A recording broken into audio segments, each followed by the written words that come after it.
And at the time I was very, finicky about budgets, so I'm like, okay, cool, I'll go there, get a jacket for 50 rand, I'll wear it, take it to a tailor, recondition it, dry clean.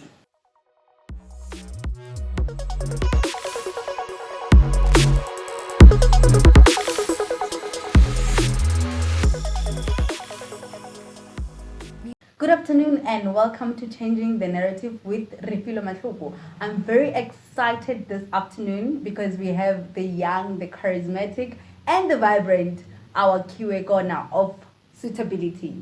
Awakhiwe, who are you not to be? Welcome to Changing the Narrative. Thank you for having me. Sure. Today there's so much to talk about because thinking about your story, I'm going to say this again. When grace locates you, it breaks protocol. But above everything, you realize your dream. You knew that your dream was not too far-fetched. Yeah. Before everything else, please tell us a bit about yourself before we get into the matters, because it's really hot. It's going to be very hot. Cool stuff. Okay, so like you've said, I'm Awakhiwe Kona. I'm 29, and wow. Yeah, I usually like to avoid talking about myself, right? Giving a description of what I believe to be myself. But I think what defines me at the present moment is being a husband, right? Recently got married. Beautiful. Congratulations. Yes. Thank you. So that's pretty much everything about myself. I was born in the Eastern Cape and grew up grew up in Mpumalanga, Gauteng, other areas as well, matriculated in Soweto, studied actuarial science, joined corporate. We're here today. What are we doing here today? Okay, so maybe let me tell you about myself, right? So growing up, I was always one of those nerds, right, so as to speak, and I liked engineering quite a bit. Got to a point whereby when I was in grade 10 or so, I got to realize that, no, actually I love looking good, right? That's where you are looking good, hey? Oh, thank you. That's where the ideas about suits came to play. So pretty much what would happen was there was a point in time where we had to decide on careers. I had a few options that included aeronautical engineering and actuarial science, accounting science. All the big stuff. All the exciting stuff, And every time I would speak to people would tell me, engineers, you'd have to wear your work suit and, get your hands dirty and all that. But I really wanted to look good going to work. So to be quite frank and honest, at the time, I decided to take on the actuarial science career because it would make me wear a suit. Wow. Okay. No. You really have passion for suits. I love suits. Is that the reason behind the name Suitability? So I'll tell you a few things about the name Suitability. As I was still saying, went to study, so I matriculated in 2011, and by the grace of God, the grace that you mentioned a few moments ago, I came out second in Gauteng, right? So the matric... I did not even know about that. Oh, serious? So you're big, you're quite big. I don't know why do you even underrate yourself? No, I don't like talking about those things, but yeah, so I came second and in Gauteng, got funded by the Premier to study actuarial science. Wow. So went to Wits. After studying at Wits, then joined the graduate program, one of the big 4 banks. And then there are subjects in actuarial science, that board exams that you write after school. So what happened was literally I was studying for an exam. Wow. And I came across the word suitability. So it was something called the Black Scholes model. So, and the statement was, the suitability of the model is tested by this. That name hits. Yeah. But I think, it's quite beautiful how when we have dreams, there'll be a moment whereby somehow there's just this divine intervention that leads you to the purpose of your dream. And I think it wasn't by coincidence that you found the name Suitability. Yeah. And I mean, it is what it is. I think I love this beautiful piece right here. And Thank you. it's breathtaking. And I mean, even yourself, utlukotini, literally.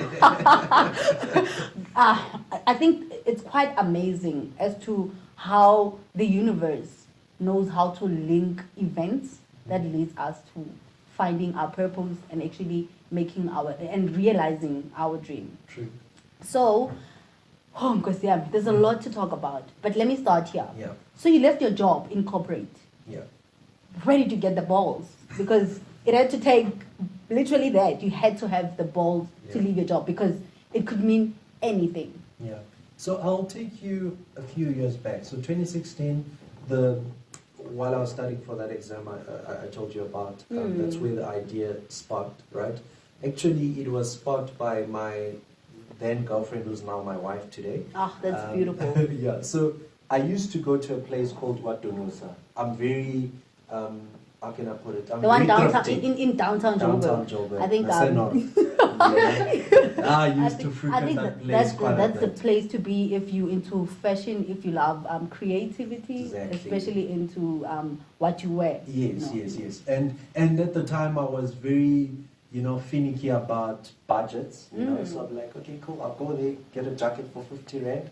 I'll wear it, take it to a tailor, recondition it, dry clean, retailer it, fit the size.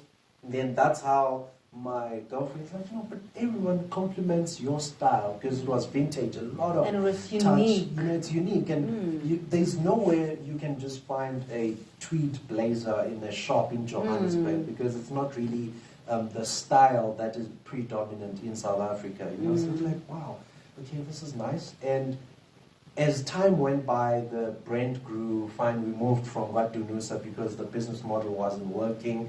And today we custom make our own stuff, right, Wow. from scratch. Shoes, we make shoes from scratch. So that's where the brand Can I got. disturb you? How much would your shoe cost? I've got a reason why I'm asking this. Okay, so today our shoes cost 9,500 for the custom-made ones. If you were to look back 10 years ago, would you buy a shoe? Would you believe that you can afford to buy a shoe worth that much? Or would you even see yourself buying a shoe of that much amount? It would have been a wild imagination to believe that I could buy a shoe of that at that cost. And I'm probably thinking you're wearing one or even more. It's one of them. They actually come engraved. It's just a pity that our camera won't be able to see the initials and yeah. I think I appreciate how proud you are of your craft. I mean, this is what you live. This is what you breathe. So for someone who had the guts, who had the bravery to leave his job in the corporate and actually said, I'm starting this. What are the voices? Because whenever we want to do something, there are voices alongside of us. What were the voices? What were they saying when you decided that? And even your wife, what did she have to say about it? Because I believe that she's the one who encouraged you to do this. So what were the voices? Because we have two sides of the story, the positive side and the negative side. So I just want to hear your story about the voices. So I've had voices, a lot of voices. In all the decisions that I've had to make in my life, I've had voices. So the voices that I had was firstly from my own manager, who gave me an extra week to go and reevaluate my decisions. So it was one of those things. It just doesn't make sense to leave a well-paying job to venture into the unknown, especially during a pandemic where anything can hit any time and then your business is out. I mean, suits are not, I always say suits are luxury and luxury is not necessary. No, what we do, this is not necessary. People can live without it. It's a feeling, it's an emotion. That's what we're selling. So voices, I've had voices when I decided to study actuarial science. Failure rate more than 60%. People losing their minds after studying actuarial science. So I've always had voices, but it's something, and then when grace locates you. It breaks protocol. Yeah. Sure. I think this is amazingly beautiful for the fact that, you know, you just woke up and said, look, I'm going to leave this job that I'm doing because I want to do something that I love. Because once you do something, giving it your all, then everything else becomes beautiful that emanates from that. Yeah. Simply because, you know, you do it with love, you do it with utmost care. And what you want to do is that you want to show the world that you can stand out there and do it. And you did it. How does it feel? So it's a wonderful feeling. So I'll just you know, I like backtracking. I like giving context to my story. So I started this business in 2016. I was on the graduate program, right? The business grew slowly, and we got to a point whereby we are selling suits, and I've had to employ people to come and work for me, and I am at work, and things are happening at the studio. When I come to, let's say, after work, I see, man, I don't like how this bow tie is sitting, and sales are affected by that. I'm not there, you know. And as time went by, I got to a point whereby, like, you know what, we are at the point whereby God is giving me a choice, right? And I won't lie and say I left corporate because it was still chilled, right? No, things got very difficult. So I would need to be in Durban with consulting in Durban, and I have to be on a call with my boss, right, for whatever, you know. And I'm driving to Durban because flying sometimes sucks. So, yeah, and people can hear him in trucks because you just park on the side of the road and you log in and you have to avoid because you have to work all at night. What's in the background there? Yeah, it's like, hey,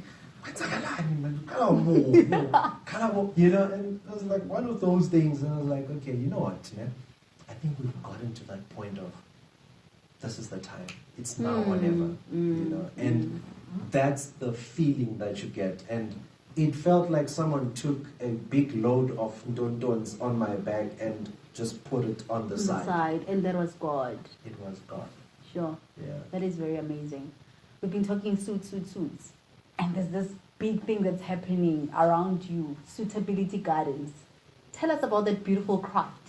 Because, I went there in 2019. And what it is today, that's amazing. Like, I cannot believe myself that it's the same place that I thought was beautiful then. I've got something different to say now.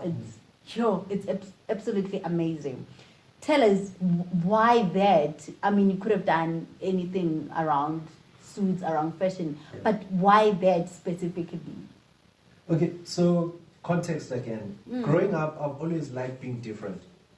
I used to wear formal pants to school and put cufflinks on my shirts in high school. Wow. Where everyone was wearing those Dickies pants and grasshopper and all that. And you know, and everyone would just walk around and wear their hat and look. But I used to like being a gentleman. That extends also to like being different.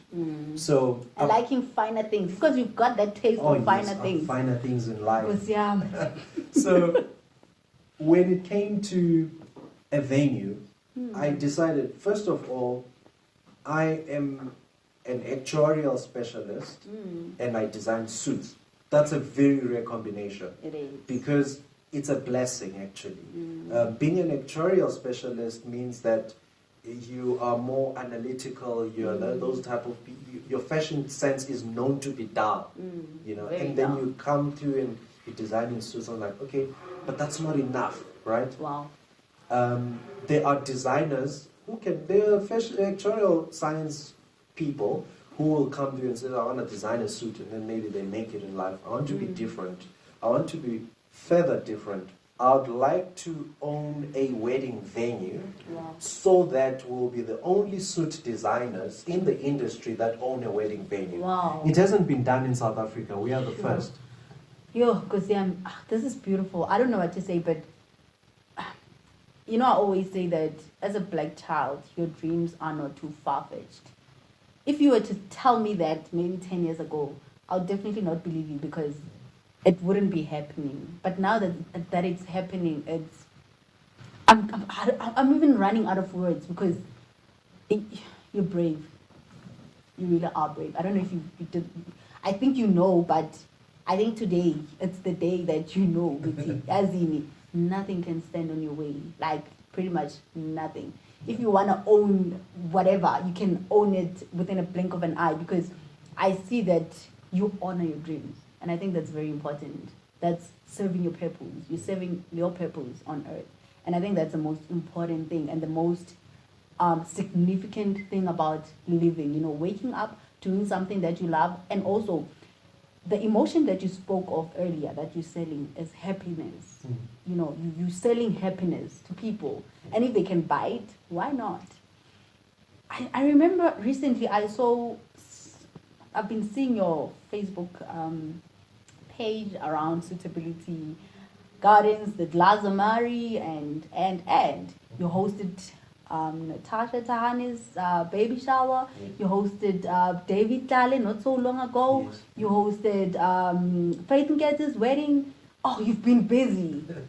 Yeah, we've been quite busy. I think the spaces that we operate in, I mean, we design suits and predominantly our clients are wedding clients, and we get to meet other people. I mean, we've met wedding planners, we've met deco people, and the venue also has allowed us to be exposed to the entire industry. So the venue has allowed us to cross-sell most of our products. So we've used our suiting brand to actually sell the venue, you know, and we have gotten planners like, you know, Nono Events. And she's quite big as well. Yeah, quite big. Mabotla, Mzansi Bright, The Collective. They've actually put us on the map, and it is quite amazing how collaborations can actually improve you as a person. So what we see today is just a result of all the hard work that the team, Suitability team, brings into place, and it's quite amazing what working together can do for you. Sure, yeah. Amazing, beautiful. I remember also I saw one of your posts where you spoke about having had David Lale as one of the people who motivate you, especially in Davini, you know, fashion. Yeah. How did it feel like to be hosting him in one of your own workshops, I should say? So what happened with David Lade? Our venue was hosting one of his friends. So we were not hosting an event of his, right? So it was one of his friends that it was high profile people actually on that event. I didn't know until then, you know. You are a high profile. Are you aware?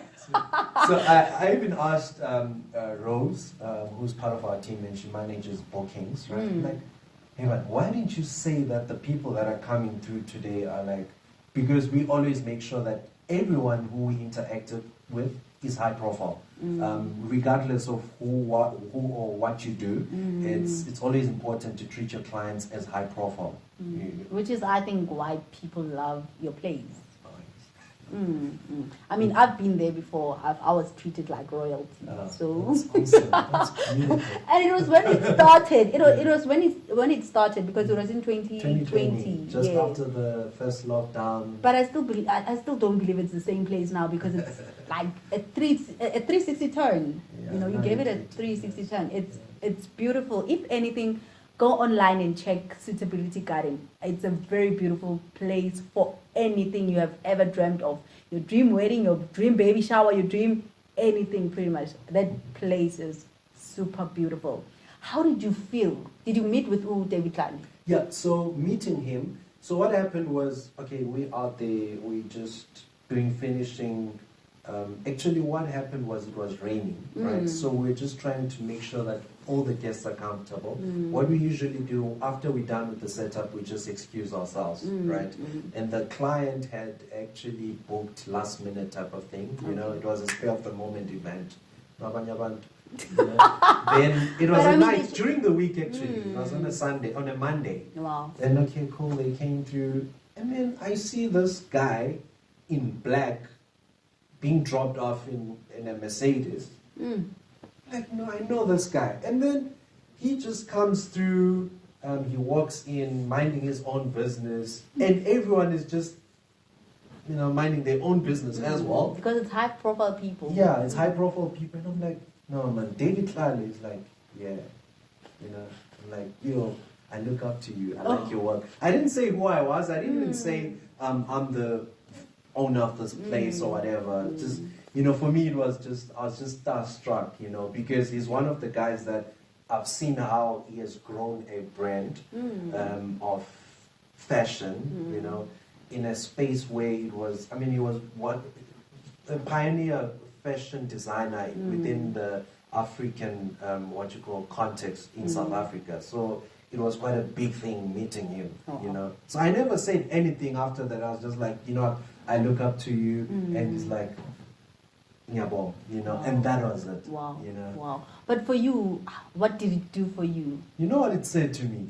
It killed. The reason why I posted, I was very emotional to say, damn, the one person I've looked up to for the longest time, I think from high school, is at my place. I don't care if he knows it or not, but he actually came here. Anyway, it doesn't matter if it's his event or not, but the person who invited him, it means the people of his caliber, in his circles, felt like it's cool to go to that place. I was humble. I think that was it. I think what you're saying is very amazing, because there's a time in life where you wish to be like someone, you aspire to be like someone, and seeing them honoring you as much as he did, because he did honor you, indirectly so. And I believe that it was also by divine instruction for him to be there. It was God saying to you, your dreams are valid, and I've been listening to you. It was the universe saying to you that your dreams are valid, and the time is now, Goodness me, you've come so far. I think I respect you for the fact that you took a risk at one of the bad times for South Africa. That was when COVID started. You took a risk, and I think somehow, I think you knew that this is going to work out. You had to give it your all. I think you knew, even if you didn't know how, but I think you knew that this is going to go big. It's going to be what it is today. Looking back from where you started and where you are, it hasn't been a long time. It's yesterday. It's just yesterday, really. How do you feel about this whole thing? I think the main thing that I've grown to understand is that people somehow will support your dreams.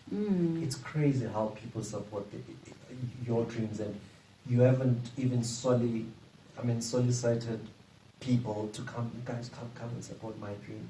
People that just come out, They see your passion. They see how much you burn when you do how much you speak. So I'm just gonna say something.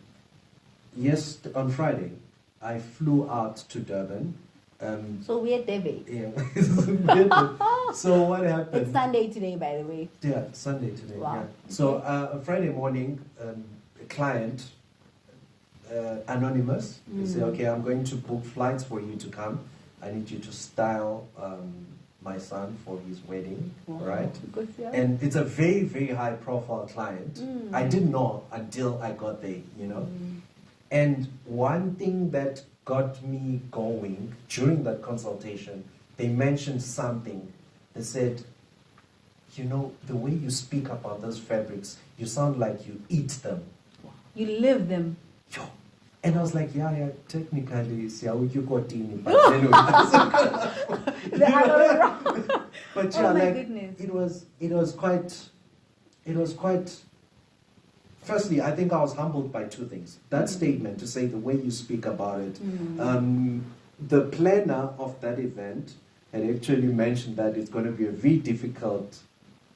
you're going to have a very difficult time convincing the people, because they know what they want, So for them to say, the way you speak about those fabrics, and they they fell in love with the ideas. And I they was like, fell in love with you doing the work, you know. yeah, so Giving what you do love, because I think that's the significance of the whole thing, you know, doing something with love and giving it your all. Yeah. Wow. Yeah. Sure. I don't know what to say, but I feel like there's a time and there's a point in life where you know that now this is my lifetime commitment. You're a husband. You're an inspiration to many. What would you say to a young South African who wants to be like you, or who has a dream that they haven't even realized? Because sometimes we find it a bit hard to realize our dreams because of the voices that we spoke of earlier, because of the circumstances we may find ourselves in. What would you say to a young South African black? Oh my God, you're amazing. You're black. I mean, what would you say to a young black South African, or a young black African out there to say, push? What would you say to them? Because I think someone said something to you one day, even yourself, you know, this inner voice that talks to you, you know. So, I don't like being a motivational speaker, but I like using my experience in actually trying to show people how possible things are. Wow. So I'm going to tell you about random people, like Patrice Motsepe. One might say he came from a well-off family, but it doesn't matter. He's managed to turn wealth and to keep up. You know, for years. There's Tommy Elumelu, a Nigerian guy. There's all those guys who have made it. There's one thing that I've actually realized, a trend. When you know what you want and you believe in what you want, right? And you believe in no restrictions. The moment you start restricting God as to what they can do for you, then you start having problems. You dream. I dream in 4D. You know, I don't. If I tell you of my dreams, you think I'm ridiculous today. You know, even if I don't get to see them happen, but the art of dreaming is very important. Wow. So whatever you think of, if your mind, one person once said, if your mind cannot conceive it, you can achieve it.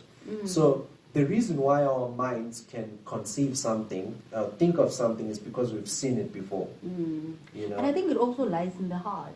Because True. I believe that everything beautiful emanates from the inside, and we believe that it's in the heart. Yeah. Because they lie in our heart and they manifest in our minds as well. Wow. That's beautiful. That's beautiful. By the way, we're in Sandton. We're in Sandton. Why did you choose Sandton for Suitability? Okay, so Sandton for Suitability was really, actually in Soweto, everyone would say, yes, Sandton. I remember my uncle used to work in Sandton, and we used to like. It was a big deal. It was a big deal. Well, let me remind you, Sandton is still a big deal. Oh, there's waterfall, but anyway. Yeah, it is a big deal. I think it's a business district whereby people who have a good taste in fashion, you know, good taste in just the nice things. This is the place where they come through. So I think for me it was a business deal. It was a business decision rather, and also it was that I really want to call my office an office in Sandton. So I'll give you an example. I started working for the First Rank Group, right? And it's just 3 minutes walk from here, you know. So when I get out of here, I'm like, yes, I used to work in a building over there. Right now, we've got our own establishment. It's not far from there. For me, it's like, it's just sentimental. Wow. Wow. I think, if anything, you should appreciate the fact that you're a living testimony and you are your ancestors' wildest dream. Goodness me. I think everybody should be proud of you. But above everything, you should be proud of yourself. And take credit, man. Take credit. You deserve it. Because you have achieved. Like literally achieving. Let me put it that way. Goodness me. This show is called Changing the Narrative. Yeah.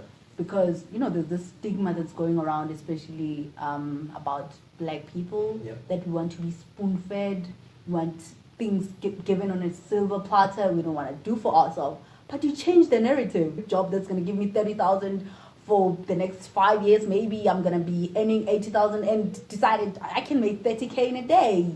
You know, you change the narrative. How does it, like what's the significant thing about your journey to this day? Because you literally did that. You changed the narrative of your life, of how we are viewed as black people, especially in terms of expecting things to be done for us. Yeah. So I think in my space there are a few things that I always fight to break. Stereotypes. The first one is that black people are not professional, right? And to be quite frank and honest, we actually still experience black businesses that do not give the best what you call service, right? We are trying to break that, and as black businesses, we are we're very capable to give people the best money can buy, you know? So there's that one thing. We need to break those stereotypes. And the stereotype that black people want to be fed, you know, every time when people walk in here, they talk to myself or even go to our venue and they find me and they say, okay, can we meet the owner of the establishment? Like, hey baba, wow. But the point is, it's very important. If you see us, when we were growing up, we would see gangsters coming in Ekasi and driving the big cars, and us looking up to them to say, okay, this is what we want to become, you know?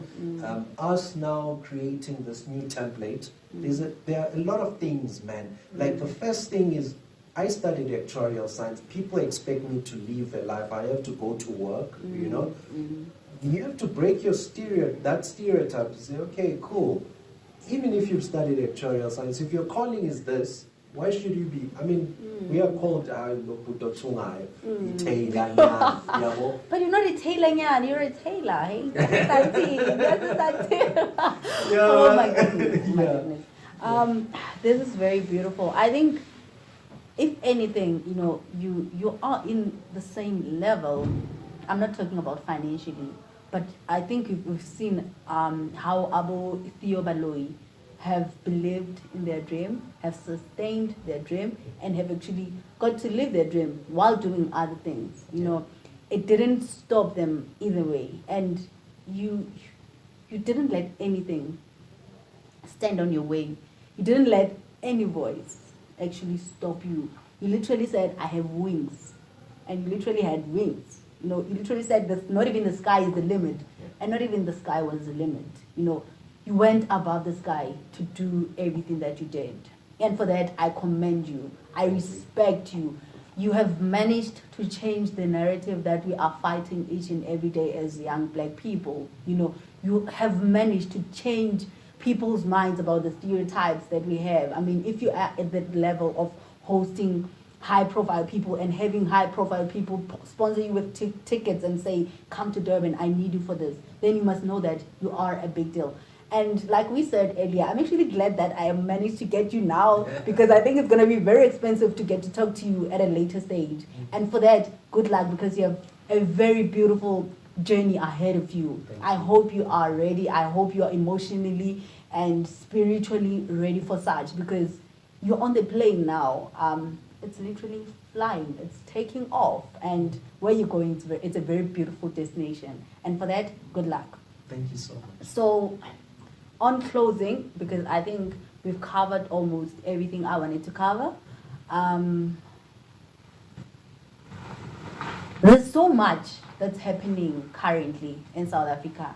You know, there's so much that's happening around the world? You know, what keeps you going? I think there is a need in me to consistently break barriers, right? There are a lot of barriers that we face as humans, right? There are a lot of problems that we face. For me, the drive is to always create something new that will change people's lives, right? Experiences that people never knew they needed. So for me, that keeps me going. I think it's a drive that continues to ensure that I wake up every day, want to come up with new stuff. Always, for me, it always means a lot to every 6 months, I come up with something new, something that will blow people's minds. And like you've actually mentioned something about Theo Baloy, and I've seen their journey, how he's done. It's amazing. It's unbelievable. It's beautiful. You see, that type of journey is a journey whereby people will be like, it's impossible. And the more people do it, right, he's opened an entire can of worms, right? There is, the industry is growing. I would be shocked if 5 years from now, South Africa will still be importing sneakers from other brands. Yeah, that's amazing. It's huge. To even say about a fellow brother. It's huge. It shows that, there's black love, After all, there is black love. They're opening something that we are all going to enjoy, so I'm happy. It's exciting. We all must be excited. That's true. Yeah. That's very true. Thank you so much for allowing us time to get into this plane with you, because it was a very nice flight. Above everything, Changing the Narrative is a show that is designed for young black people. It is designed to restore, to regenerate the dignity of young and black. Most importantly, we are advocating for black.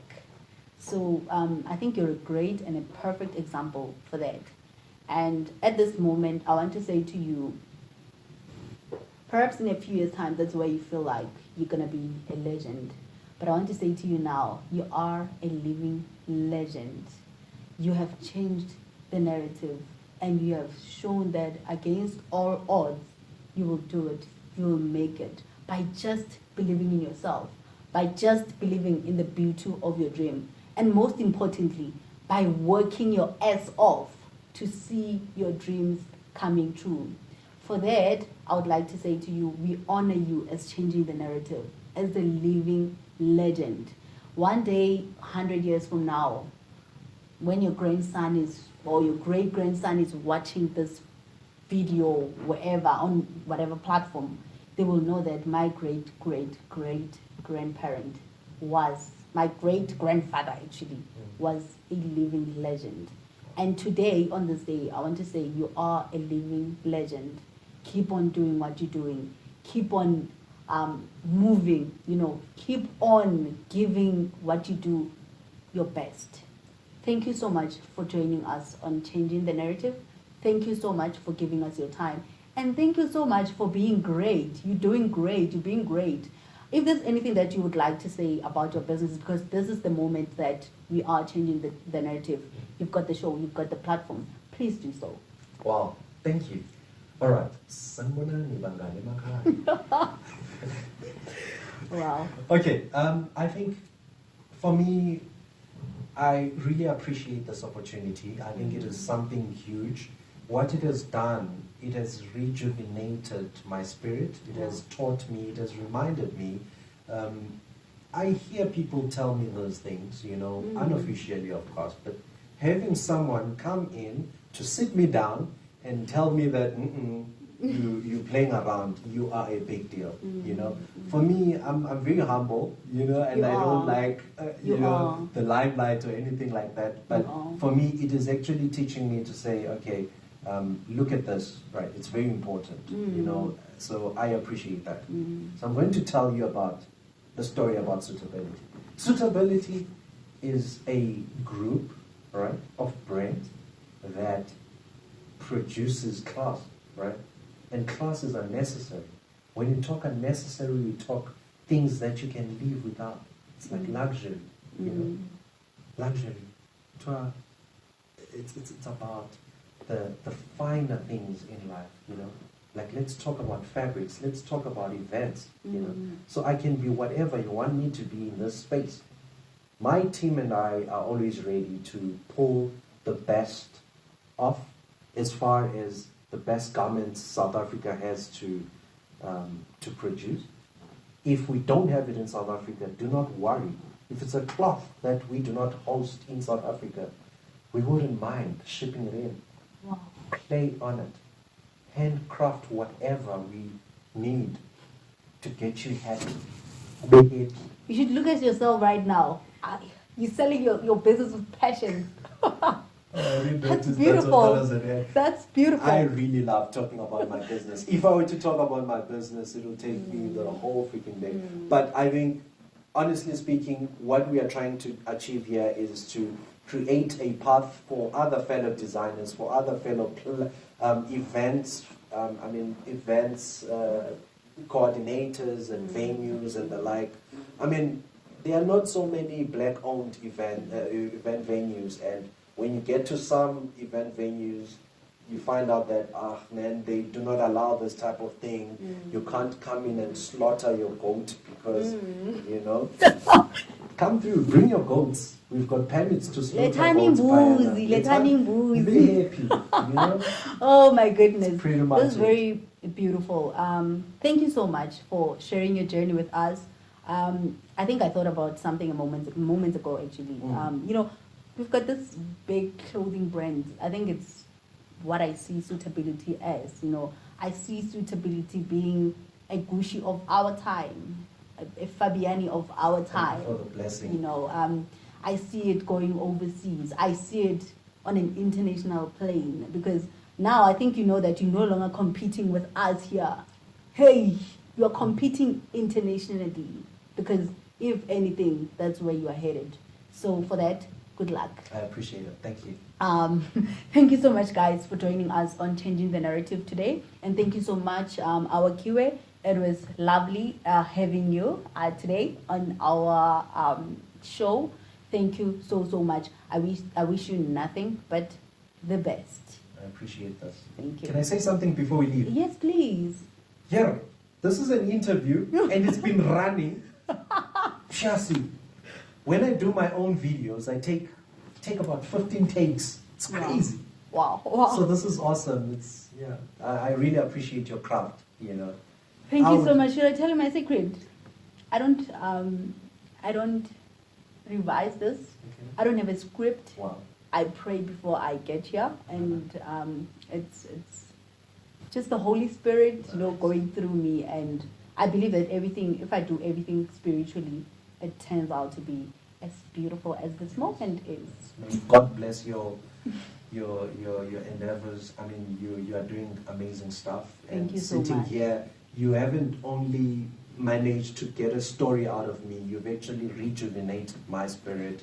And yeah, beautiful things coming, you know. Omek G, you'll be running parallel to Omek G, and then hopefully everything, this entire business of getting stories will be documented and will be something huge in South Africa. I receive. Thank you. Thank you so much. Thank you so much. It's been really lovely having this interview with you. I really appreciate it. And good luck with everything. Thank you. Same to you. Thank you so much.